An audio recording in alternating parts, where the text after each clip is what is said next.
guys, welcome back to Creativity Queen. So today I'll be showing you how to make 3 different butterflies in 3 different ways.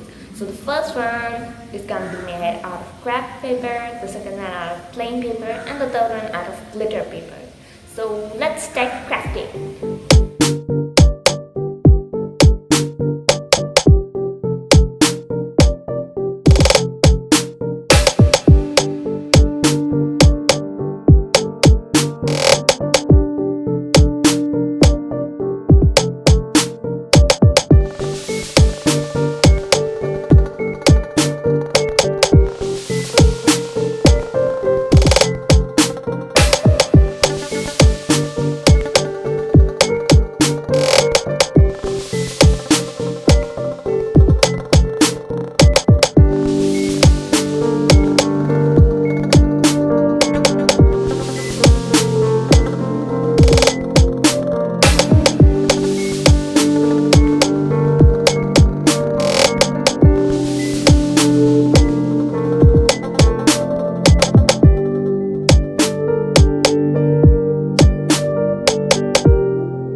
So that's it for today, guys. Thank you so much for watching. Do subscribe to my channel, like this video and share it to maximum. Also follow me on Instagram. It would mean a lot to me. So I hope you guys found this craft useful and do try it at home. It's really easy to make.